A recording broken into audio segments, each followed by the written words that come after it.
Hello, my name is Robert Miller and this is Field Notes number 11. The image that begins this video is of a Rubik's Cube. You have the background of the mountains and then the moon, and it is as complicated and complex. Now I want to unpack complicated and complex today. This is the Field Notes. This is what we're going to do. We're going to unpack what the difference between complicated and complex is. I've made 3 field notes in a row relatively quickly in a space of 5 or 6 days. Field notes 9 is 17 times 34. It shows a calculator and it talks about how to move from calculation to categorization. That calculate to category. Thinking fast and slow, you reach back, and so it starts to unpack how to practice that and how to take even the practices of recognizing, okay, I've got blind spots because I'm using categorical thinking fast from Dr. Kahneman, but if I practice every week and I pick the same time and I get into a habit, I can turn the flags of my leadership, my culture, my life. I can practice enough that they become categories and they're right. I don't have to slow down and calculate and check for the blind spots. They themselves, that way of thinking can become categorical. I can just add it to the kill chain sequence. I check for decision making. Okay, I've got choice, check for decision making. I know how to do that. I don't have to slow down so much. The reason why you can practice using the subconscious exercises or even the somatic exercises are, these are complicated sequences that have pretty reliable, regular, predictable outcomes. If you do A and B and C and D in this order, you get this outcome. And so all it takes is practice. My son's outside basketball right now. He's 5th grade, he's moving into middle school next year, well, in this year and next term, and now you've got to try out for the basketball team. And he's a power forward, doesn't want to be a power forward, now he wants to practice. Driving up the middle. What did I do driving up the middle? He played last night and the ref was this older man, clearly loved basketball. He goes, look son, when you get home, dribble both hands on the couch and look at your dad and be able to say, how many fingers am I holding up? How many fingers am I holding up, so that you keep your head up. And then I want you to start eating with your left hand all the time so your left hand gets stronger because they're able to steal from your left hand. Incredible compliment to my son that this referee, who wasn't a coach of ours, says, hey, don't pay for a private coach, just do those 2 things. And then get him out and dribble on the grass so he gets more control. My son's out practicing right now in the hoop in our backyard. Complicated things, and basketball is a complicated thing. You can build categorical ways of thinking about how to play the game, and also somatic, embodied muscle memory on how to play the game. And John can become really good at being a power forward, driving up that center, being there, just always, I know where my spot is, I'm going to keep playing, I know where my spot is, I know the things I need to be really strong in this position. He becomes a really strong player. And so his natural abilities as an athlete versus his skill now with handles, with his control of the ball, with experience on the court, this will all create experience. And he will be able to have both category and cues for playing basketball at a high level. He'll be able to move faster. Okay? That's a complicated system that you can master by practice, practice, practice. The reason why I have a Rubik's Cube and not a basketball is Rubik's Cube actually looks like it's complex, when in fact it's complicated. My son was hanging out with this high schooler who just went shh and did a Rubik's Cube really fast. And John was just, whoa, I have one of those. How did you do that? How did you finish it? How did you do it so fast? And the kid was really awesome. It was one of my business partners, Jay Chang. It's one of his sons, and he was like, you do this, and then you do this, and you sequence this way, and then this way, and you keep doing the sequence over and over again. Eventually you solve the Rubik's Cube. Rubik's Cubes are complicated systems that there is a pattern, and if you follow the pattern and learn the pattern, you can solve it every time. And if you practice enough, you can solve it really fast. And then it becomes not can you solve the Rubik's Cube, but can you solve it really fast? 17 times 34, calculation category, reading a room. These are all things that you can practice until you can do them really fast and master them, like basketball. There is a capacity to be able to move and play a position in basketball, a certain level of skills that can be learned, complicated though they are. Lots of industry, lots of things are complicated. 17 times 34 is a complicated concept, calculation versus categorization and how we think, and creating that subconscious routine that gets misalignment and causes blind spots. We can work on the misalignment.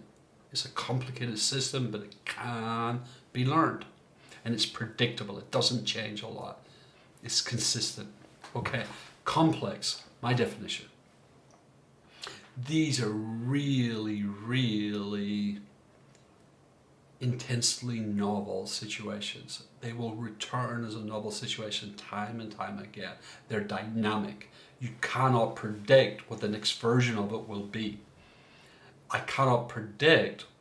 So Field Notes 10 talked about the man in the mirror, that person in the mirror, that reflection, where you become the problem for everybody else, your blind spots. I was challenged, why didn't I offer one of my normal exercises, solutions for this? And I go, I can't, it's complex. Every version of a blind spot in reality for a successful person whose blind spots now has become everybody else's problem, none of our exercises will solve that in a universal setting. It just doesn't, because there isn't a universal setting. It doesn't appear the same way, even within a tolerance of the same way at all, ever. How I show up and my blind spots becoming other people's problems is dynamic, even in my own life. I don't have two of them show up the same way. And so I can't create the Rubik's Cube or the basketball solution or the 17 times 34. Okay, practice, practice, practice, and subconscious exercises eventually become a category and you'll be able to move fast. That there isn't a version of that for you in the complex dynamic of blind spot in Field Notes 10. In these programs, we're going to unpack complicated things that have practices and complex things that can only be recognized and dealt with in a live setting slowly. Let me say that again to you. Within the programs and within the coaching, even when I work live with you, little and self-guided, there are complicated ideas that you can practice, and you will find them in the practices, and they can be solved by practice. And you can resolve those because they're predictably within a tolerance static. They show up the same way for all of us, within a tolerance, within a very short range. They kind of show up this way. And it's why they can be predicted. It's why I can create a program and say, you know, we think fast and we make decisions when presented with choice with a categorical environmental situation is within a tolerance. That's a pretty static statement. And so we all make decisions that way, and that's a part of making decisions, so we can autopsy the environment. And then you can practice recognizing, whoa, what's the environment like? Okay, that's right, I have environmental needs. Are they there? And you can begin to categorically check that. I know that, I check that. I don't have to think about it. It's like driving a car or riding a bike. I don't think about it really carefully. I just learned it. And I learned it over a while, and I put a lot of effort into it, so now I have a category for how I make decisions environmentally. Yay! The flag for how I act. Complicated, but achievable to lock it in because it's predictable. It's not dynamic, it's locked in a range, okay? And there is a range, and there are exceptions that prove the rule, but it's a range. Blind spots, where your success means your blind spots become everyone else's problem and there are very little consequences to you until they become catastrophic, okay? That's a dynamic situation. I cannot predict how that will show up in your life, even on any given day. I have clients I have worked with for 75 hours. That means they have worked with me for 2 years and made $40,000. I can predict so much about the complicated aspects of how they think, feel, and rationalize. Okay? And that is my success, my instincts, my mastery. Go watch the videos if you want a more complicated, in-depth description of those. But I can predict really accurately because they're complicated and not complex. Now, how that impacts when they miss and there's a blind spot, I cannot predict that. It's too dynamic. I can't predict it even for myself. It's too dynamic. It becomes novel every time. I have to calculate what's happening. It's dynamic. It's complex. It isn't something I can predict with a high tolerance of accuracy. And so then I have to time out and 17 times 34. I have to slow down and be careful with it. I used an example of my aspirational self, of my leadership, feeling threatened and having the tendency, and this is complicated, I know when threatened, load-bearing wall of priority can cause an overreaction because of crisis. I know that. That's complicated, but I know it and it's predictable. Okay, so I can practice for noticing, which I did. Now here's where the complex comes in from Field Notes 10. Bohemians threatened, potential for overreaction is predictable. What does that feel like in February 2026? That's dynamic. That I can't prepare for. Okay, I can prepare in the complicated, I can practice and prepare to notice. Okay, time out, whoa, aspirational's being threatened, that's predictable. What overreaction's the thing I'm trying to avoid here, okay? Let alone like full-blown crisis overreaction. Back away, navigate around, throw sea anchors out, all the stuff from my life we gave you tools for. The practices are there, okay? I've done those practices, I created those practices. Now the dynamic complexity of that, is this. Whoa, what does that feel like right now? How does that show up right now? Who are the people interacting with that right now? There is so much dynamism in that moment that I can't predict it. So I have to walk into it and actually slow down. And so what I want to say to you is much of what we teach is predictable. And you can practice and become and master it and get really, really good at timing out and noticing and pivoting and doing all the things.